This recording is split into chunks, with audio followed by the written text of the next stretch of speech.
So, Pip, this is my moment to fangirl on you because when we started Vogue Codes and you really look around at women who have achieved what we're encouraging women to achieve, there are very few in Australia, and you're one of them, if not the top of them. So thank you for being here today. Now, for anyone who isn't familiar with Salesforce, the company you lead in Australia, Asia Pacific and New Zealand, can you just give us a kind of quick bite on what Salesforce does? Sure. Well, first, let me start with a huge thank you. And since we're fangirling, let's just be really honest. When you hear from Edwina McCann and she says, can you come and do a fireside chat without the fire? I'm like, clear the decks, book a hairdresser, and I'm in, yeah?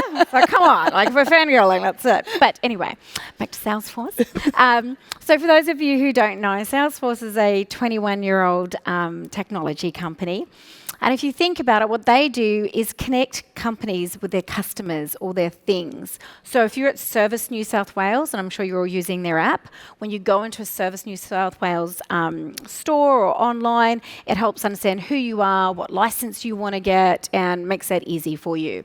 If you think about it, fantastic people at Optus, who are just an incredible company, we help support them in connecting them to their customers. If you're a very lucky Optus customer, you know how they might market to you or service or support you. So it really helps companies either market to a customer, if you get a service request, get a service to a customer or sell something to a customer, that whole sort of lifestyle around it. And also it now does, after an acquisition of Tableau, a lot of data and analytics, and which I think this conversation was amazing. And I think, listening to Kenjal, the thing about marketing is, it used to be predominantly creative, now it's art and science. It's around the data and the creativity and bringing those together. So it does data and analytics and insights to help be data informed. Now at Salesforce there's something called Ohana culture. Mm-hmm. Can you explain to us what that is? Yes, so our founder, Mark Benioff, is just an incredible visionary. And a big part of the reason I joined the company is because he's so values driven. And one of the core values of the company is equality.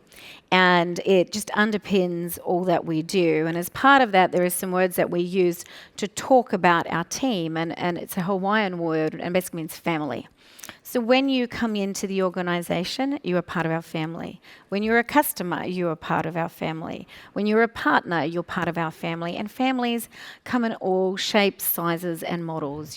Stepbrothers, adoption, same-sex marriages, whatever it is, whatever part or style of family you are welcome and encouraged to come here and do the best work of your life.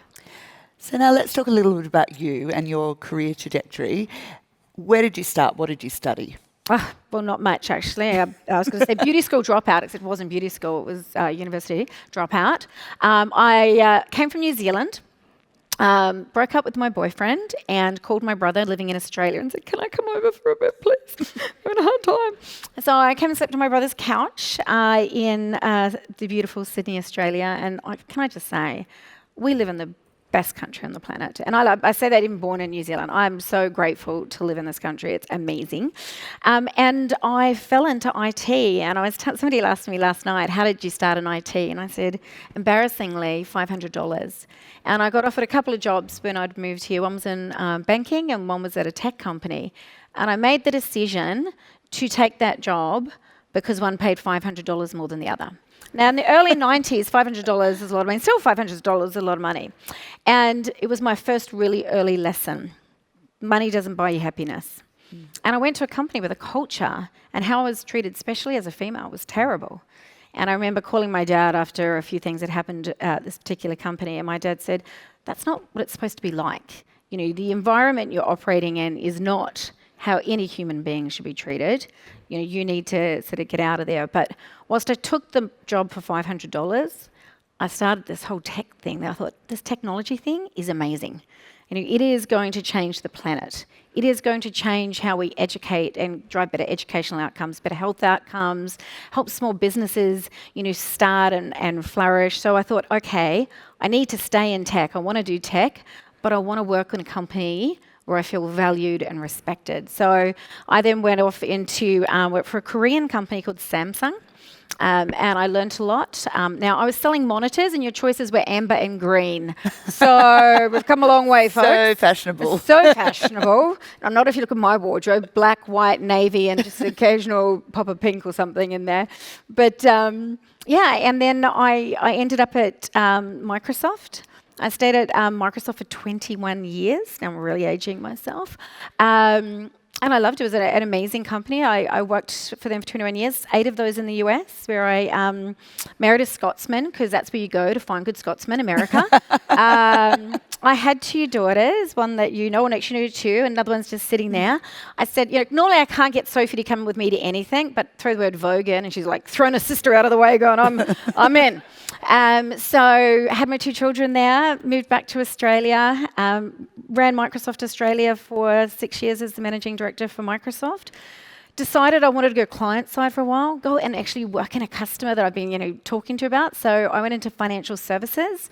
2 weeks later, they called a royal commission. Those 2 things are not connected, I assure you.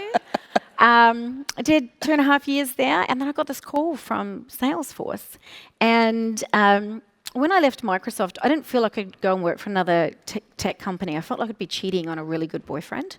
Couldn't go do that. I felt I needed to do that. But the thing that got me about Salesforce is, yes, it's innovative, and it is probably the best company on the planet connecting companies to their customers. What it does is amazing. But it was the values that got me. It was trust, customer success, innovation, and the one I'm most passionate about, equality. And I love it. It's been 20 months, and I feel like I'm in a happy place. I'd love to come back and talk a bit more about values and purpose driving the jobs we decide to take and apply for. But before we do, we've just been obviously hearing a little bit about imposter syndrome. And although it is an overused thing, I mean, I still have it.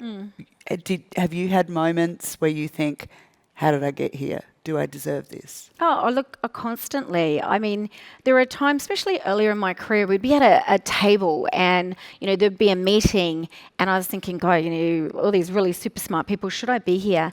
And then the conversation would happen and I'd say, maybe I should say this. And I'd go, should I or shouldn't I?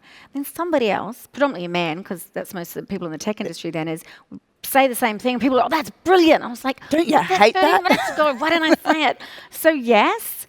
But I think for me, where I've got to with imposter syndrome was I sort of shifted the way I think about it a little bit. I think for me is I was struggling to hold 2 things at the same time.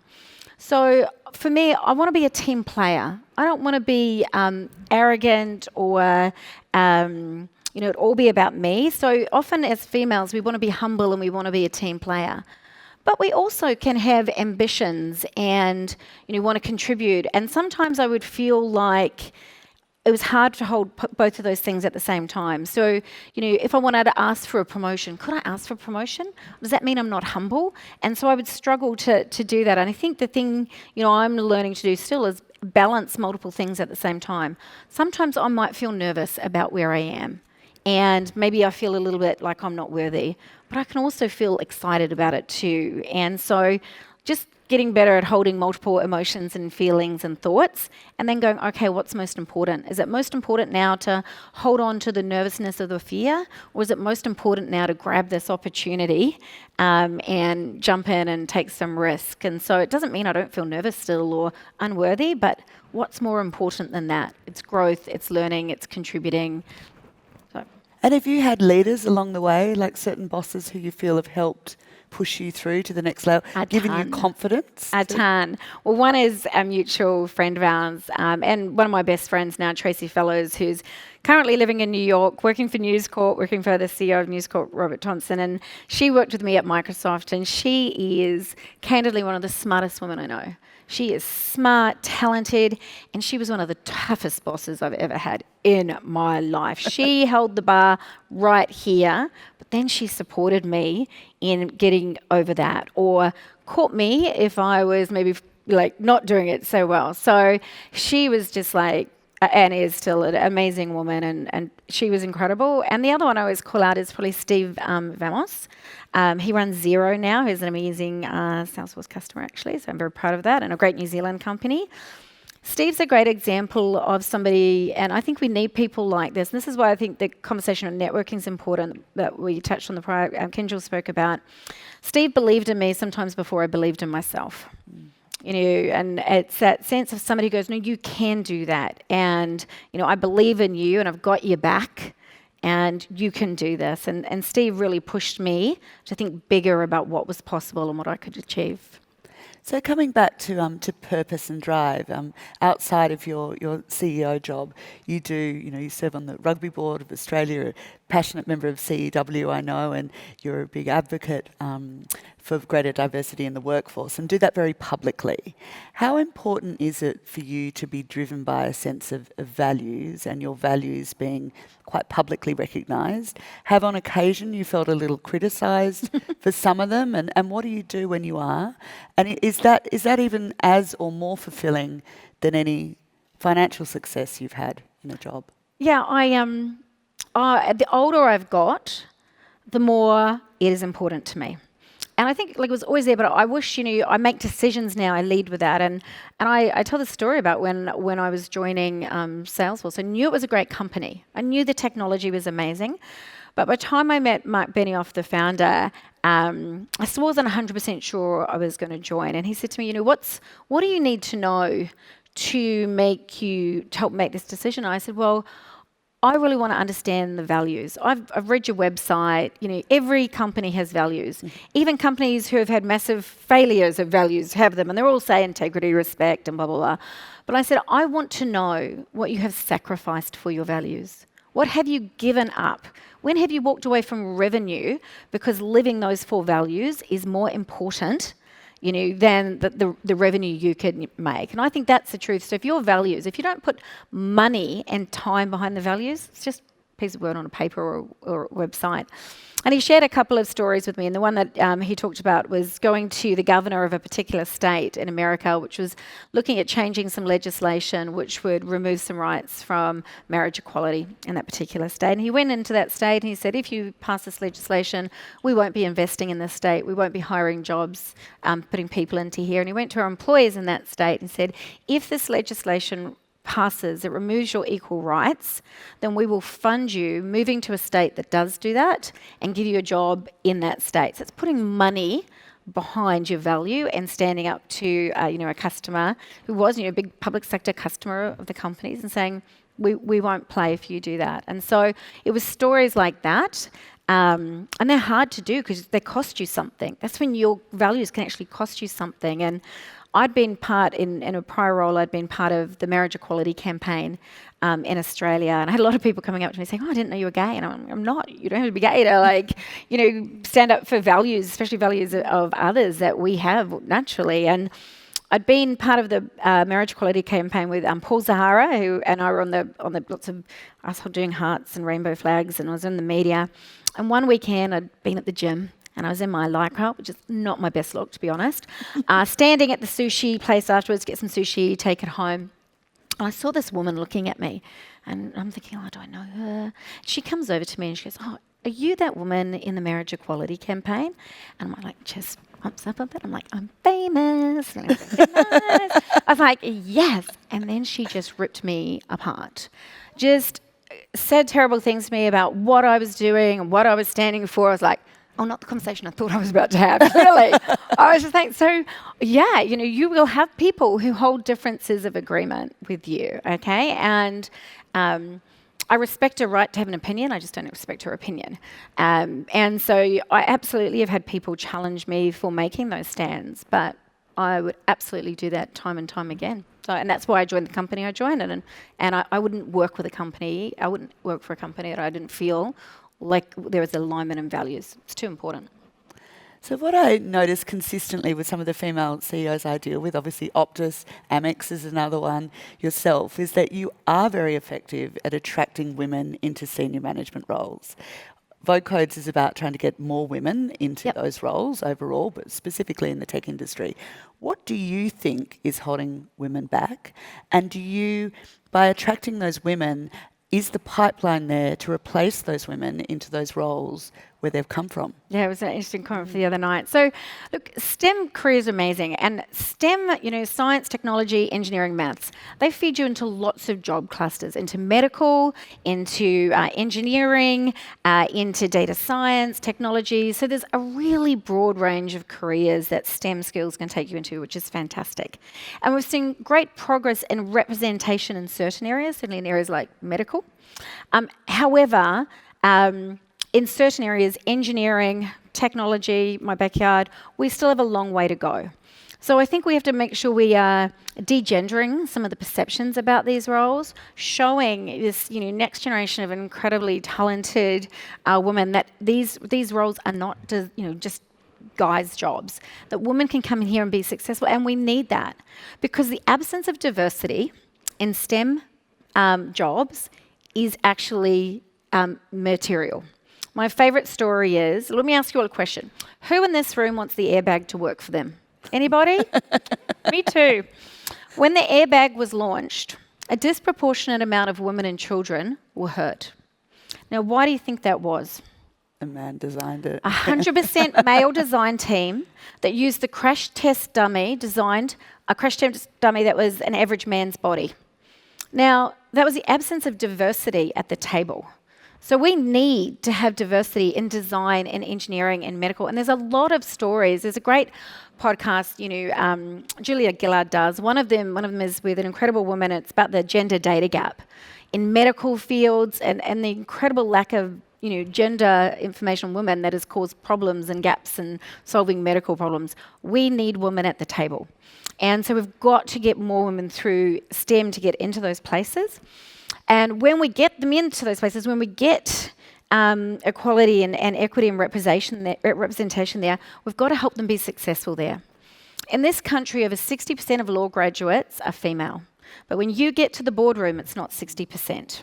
When you look at journalism, 60% of journalists in this country are female. However, when you look at journalists earning over, I think it's 160 or 180K a year, only 30% of them are female. So we're not seeing them paid at the high end, and we're not seeing them, get to the same levels. So we have to fix the pipeline, but we have to make the system and the environment welcoming for them, where they can have equal opportunities, equal pay, equal promotion. All of those things have to exist once you deal with the pipeline issue. But it's not just about fixing the pipeline, as we can see in journalism, and we can see it in law, and you can see it in a number of professions. And do you think that's a matter of government working to fix systemic problems that are holding women back, and corporates being more responsible about encouraging women through that top glass ceiling, if you like? Yeah, I think it's an and, not an or. Yeah. Absolutely, government has a role. So, how do you legislate parental care? Do you ensure that it is inclusive of all types of parenting, same-sex, adoption, whatever it is? Are you making sure that the laws that we pass really create equitable environments? Do we do things like, we do this at Salesforce, so if you're off on parental leave, we still pay you superannuation. That is not legislated, but a lot of companies are starting to do that, because for women, when we retire, we tend to have a retirement pay gap. Because first of all, we had a gender pay gap of about 20% right now. You've been off on parental leave, you didn't get superannuation, and potentially, and certainly in this country, whilst we've got some of the best educational outcomes for women, we have some of the worst workforce participation for women. So we've got to create a system and systemic changes that the government legislates, that businesses lead the way. Like, businesses don't wait for government to tell them what to do on a lot of other things. So we shouldn't have to wait for government to tell us what to do. But boy, it's helpful. They do have a role. Like, the government tells you to drive on the left side of the road. I had to think about that for a minute, didn't I? Because of that time in America, it's very confusing. There are things government says do because it's good for us to operate that way as a society, and government has a role. Businesses have a role, and individuals have a role. So I think we've got to make sure we all take that. And one of the things, I try and do is, certainly when you get to a position of, power and authority, is we get the responsibility and privilege to help change systems. So, Mark is passionate about this, and we do it. We do gender pay gap reviews every year. And as a company, we've spent over $15 million closing the gender pay gap. Wow. And by the way, occasionally that's for a man. It's predominantly, it tends to be more for women, but sometimes we find men who have also need to be right-sized, so to speak. And that's for like jobs? Yes. Yep. Yep. So you've got to put your money behind it. You've got to change the system. And then you've got to make sure you change the individual behaviour. Now, I could ask you questions forever, but I am going to share, Pip. So please, if you want to ask a question, I will pick up my trusty iPad in a moment. But for many women in this room, you know, they look at you and what you've achieved and they think, gosh, if I could just get there, that's the dream. For you, what's the next dream? Have you thought about where you'll be in 20 years' time? 20 years' time. I'm on a beach somewhere. I just turned 50 last month. 20 years is like, this is crazy. Look, I think for me right now, I'm loving what I'm doing, and I'm really excited about the phase around at a company. But I think longer term, part of my legacy that I want to do is make the world better for the next generation. That's why I'm so passionate. I think about equality. My kids laugh at me half the time when I'm on my soapbox, but I think I have the opportunity and a platform, you know, to drive system change, you know, for LGBTIQ friends and colleagues, for my daughters. And I just really want to make sure that the things we're doing are around that. And part of that, I think, is through education. You know, in many ways, probably many of us here won the lottery at birth, yeah?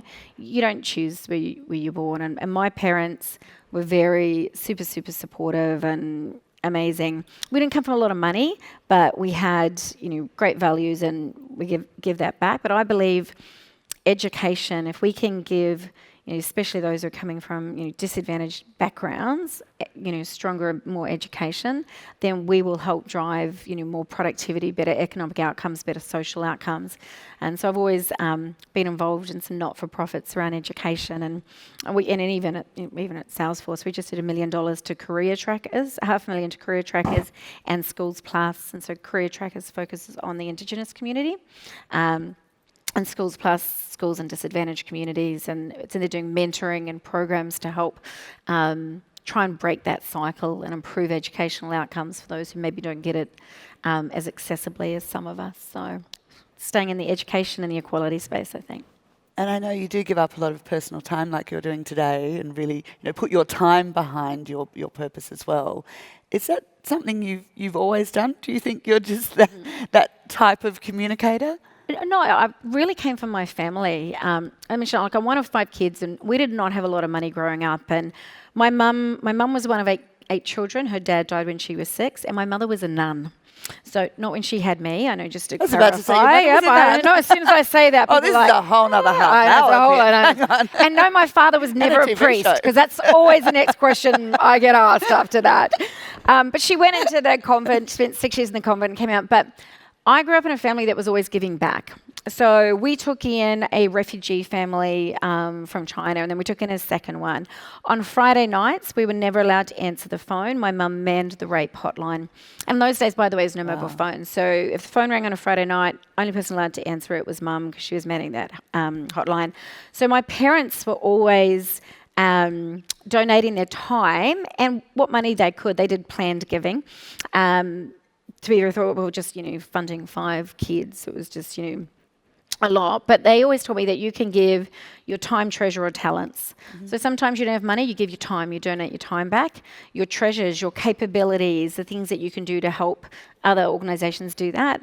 Or your treasures, sometimes you can give, you know, money. And so everybody can give back something, and I had that around me, and then you know, tried to continue to do that.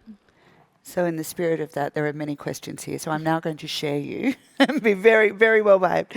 So this is from Georgina, you're an incredibly capable woman. I'm interested to hear how you think about your weaknesses and build a team to support you with those things. Yeah, well, I have a great team here. I've got Katie and Rachel here today. I have an amazing team that I probably wouldn't have been here if, you know, if it wasn't for them. So there's this book by Marcus Buckingham. It's called Embrace Your Strengths, I think it is. And it says, like, there are some things I'm never going to be great at. And I could try and spend a lot of time being really good at those things. or I can just go, actually, that's not my thing, and I'm going to bring some people in around me for that. So I'm not necessarily great at process and structure. I quite like it. I just don't like to put it in place myself. So I need some people around me who are really good at process and structure. Now we've got a new COO. We've just brought in. Her name's Achana. She's just amazing. And the difference I can see, because she loves that, and I know I'm not. I'm like, great, this is yours. So I think really just acknowledging that some things you're never going to be great at, and the amount of time and energy I would have to do to get that great. Time value money equation, probably not worth it. So I'm way more comfortable with that and saying it's not something I have to fix. I'm not broken because I'm not good at that. That's just a part of me. I go, I need to figure out who else in my ecosystem can help me with that. There are some things that do need to be, they can be mission critical, like flaws that you might need for certain professions, etc. So, I recognise that. But I've sort of got to a point I'm a bit more comfortable with that. But read the book, Marcus Buckingham, if you're interested in that, Embrace Your Strengths, I think it is. We'll make sure that we put a little link to that for everyone later and tweet that out. So this is an age-old one, but it comes up again and again. How do you balance family and career? Well, first of all, I really dislike the word balance, because I think balance to me, I always think like, oh, you're trying to get this. And earlier in my career, I felt I would beat myself up all the time. I was terrible at this. I missed the school this, right? I've come home, my kid's crying because I didn't go to some school, or Lucy's upset because I never do tuck shop or something like that. So, you'll always be not doing something. Life's just trade-offs. So I try and look back quarterly and say, how did I do this quarter as a mum, as a wife, as a sister, as a manager, as an employee, as a teammate? And is there something I need to course correct? Was I not quite, doing enough of this as, I should be? So I do try and do a bit of a quarterly look back. I try not to beat myself up because, you're going to have those moments. And so the question is the mix about right? And if the mix isn't quite right, that's okay. You can shapeshift that. And at different points of your time and your life, the mix needs to be different. I just moved to the US. My dad had just been diagnosed with cancer. And, I was so nervous because I'd just taken this big job in America, and I thought they've just taken this big bet on me, but I need to be back in New Zealand. I need to be, going back to see my dad because we knew he didn't have long. And so, second, so I get upset when I talk about that. Aww. So it's there's times in your life that's going to be the most important thing. Understand what's the most important thing for you right now and honour that. And then, make sure you're just checking in on that. And were you able to, were things okay in terms of your career, and you were able to take that time? Yeah, absolutely. Part of the pressure is we put it on ourselves, don't we? Like we go... It's the imaginary pressure that's in our head. Pressure, like, you'll be amazed and delighted by how many people want to support you, want to actually help you through, whatever you might be dealing with personally, professionally right now. And so don't be afraid to ask.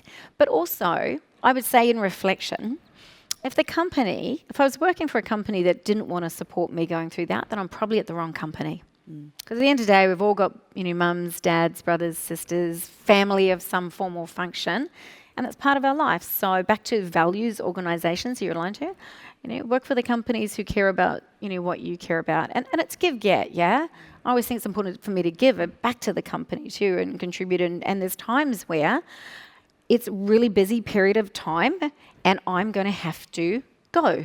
I'm going to have to be really present. And right now it's going to be 2-3 weeks, financial year end. It's crazy. You may not be seeing much of me at home right now. Family, heads up, that's happening. And they're like, oh yeah, see ya. Now they are, a little bit better. There's one here, I think from Tatiana. What does equality mean to you? And how does Salesforce promote equal opportunities in the tech industry? Yeah. So there's equality and there's equity, isn't there? Equality, is having equal access to opportunities, equal access to pay. But let's face it, we don't all start in the same position, do we? And so equity is about also making sure that we do what we need to for those people who are not starting at the same spot as us. There's this fabulous video on YouTube, and it has about 20 like students, I think it's American, lined up, and the guy asks them all a question, and it's things like, do you have a college degree? Did your parents pay for this? Did you do, like, all these questions. Or I don't think it's, do you have a college degree? Did your parents pay for your degree? I think it is. Blah, blah. And by the end of it, I don't know, there's about 7 people still on the starting line, and some people like, taking a step forward for every yes. And the guy says, now turn around, see those people back at the starting line? Every question I asked you was about what was done for you or given to you. You're already this far ahead. This person's no better or worse than you. They just haven't got what you've got. And so it's a really amazing video to just visualize that actually some of us have an advantage because our parents might have had money, or we've been born into a country with healthcare. So I think for me, equality is about making sure we do the things to keep opportunities and pay that are open, but also making sure we realise that some people aren't starting at the same place and doing things to help them get to that point.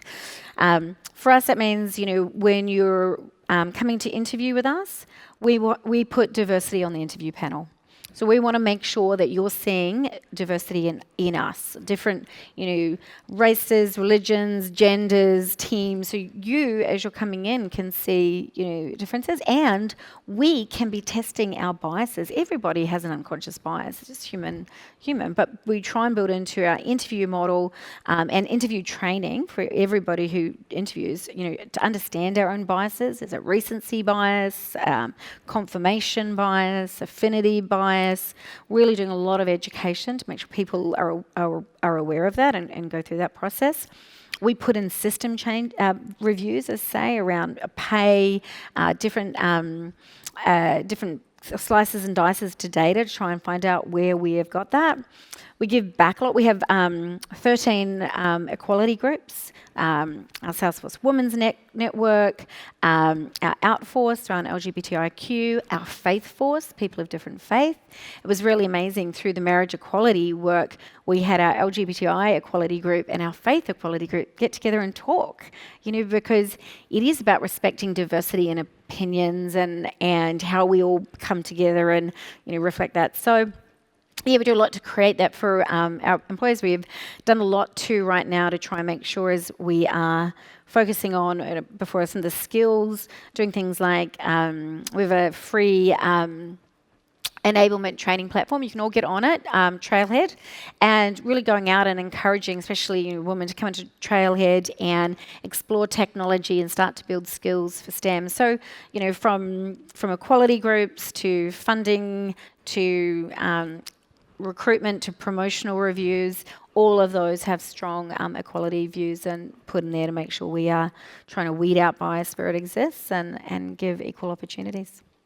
Well, thank you, Pip. We actually have run out of time, but I could sit here forever. They might do a Muppet show and put out a crook and drag me off stage in a minute. But I do think there could be a bit of a postscript to this, which I'd love to get from your stuff later, a Pip's list of watch and read advice. Because we will with do that. YouTube going out in the books, the recommendations, I bet you've got at least 5 recommendations for people in this room. Pip Marlow, thank you so much for joining Vogue Codes. Please join me in thanking Pip. Thank you.